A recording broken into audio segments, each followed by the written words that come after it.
Hello friends, आप देख रहे हैं English with Ranjan sir YouTube channel. और डियर, आज हम आपके लिए लेकर आए एडवांस्ड स्ट्रक्चर।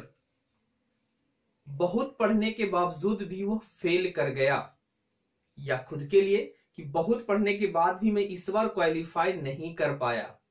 इस तरह के सेंटेंस आप कैसे बोलेंगे इंग्लिश में? धन के बावजूद, धन रहने के बावजूद वह लालची है। कैसे बोलेंगे इस तरह के सेंटेंसेस?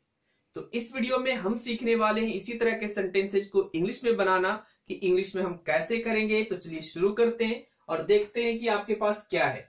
सबसे पहले आपके पास देयर आर 3 स्ट्रक्चर्स, 3 स्ट्रक्चर्स हमने लिखे हैं। पहला आपका है you can use in spite of, second use कर सकते हैं डिस्पाइट, एंड थर्ड यूज कर सकते हैं फॉर ऑल। बाकी आगे के सेम सेंटेंसेज हैं। In spite of, then noun लिखना है और देन हमें एक क्लॉज डालना है, दैट इज अ सेंटेंस। आप कैसा भी सेंटेंस आगे लिख सकते हैं, आप पे कोई भी पाबंदी नहीं है, आप जैसा चाहे सेंटेंस लिख सकते हैं। यहां पे भी सेम चीज है कि डिस्पाइट के बाद हमें नॉन लिखना है।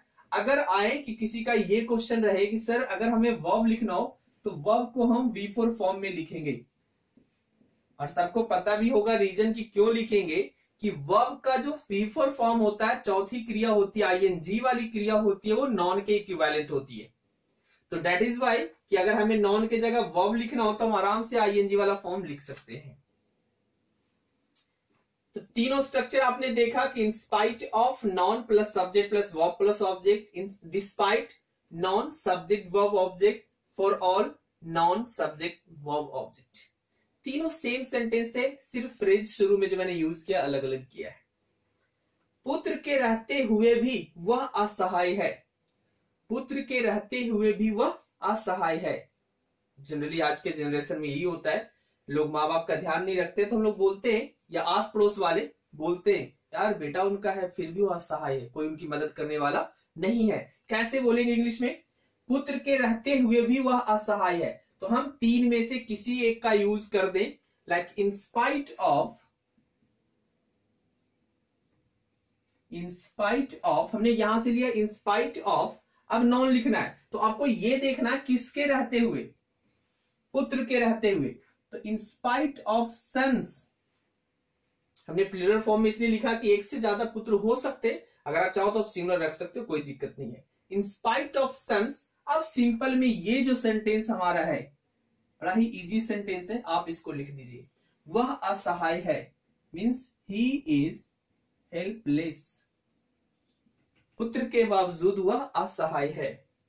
धन के बावजूद वह लालची है, मतलब उसके पास बहुत सारा धन है फिर भी उसकी लालचपना खत्म नहीं हुई है। सेकेंड वाले से बनाएंगे हम डिस्पाइट नॉन, यानी कि धन के बावजूद। किसके बावजूद? धन के बावजूद। तो डिस्पाइट वेल्थ,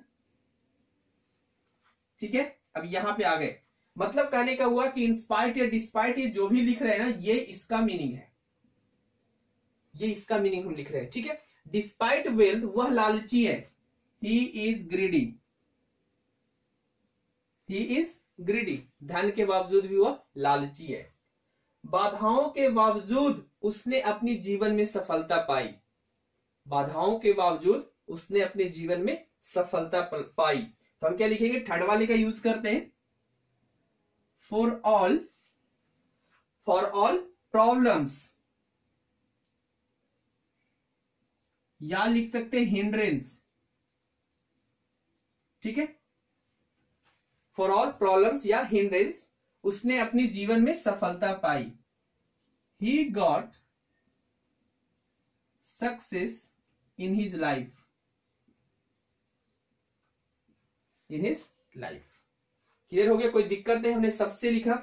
हम इन स्पाइट ऑफ प्रॉब्लम्स लिख सकते थे, इन स्पाइट ऑफ हिंड्रेंस लिख सकते थे, डिस्पाइट हिंड्रेंस लिख सकते थे, डिस्पाइट प्रॉब्लम्स लिख सकते थे। He got success in his life. बहुत पढ़ने के बावजूद वह फेल हो गया, मतलब मेहनत उसने बहुत करी, बहुत पढ़ाई लिखाई करी, फिर भी वह फेल हो गया। कैसे करेंगे? इन स्पाइट ऑफ, अब देखिए आ गए आप, बहुत पढ़ने के बावजूद। अब हमें यहां पे ये लिखना है पढ़ना, तो हमने लिखा कि अगर नॉन के जगह पे वर्ब लिखना हो तो हम V4 फॉर्म में लिखेंगे।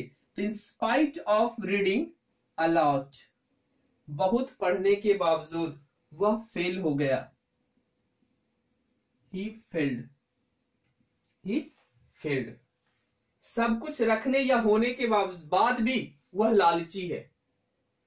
ठीक है, सब कुछ उसके पास है या सब कुछ वह रखता है, फिर भी वह लालची है। कैसे लिखेंगे? Despite, despite everything, despite everything he is ग्रेडी। वह लालची है।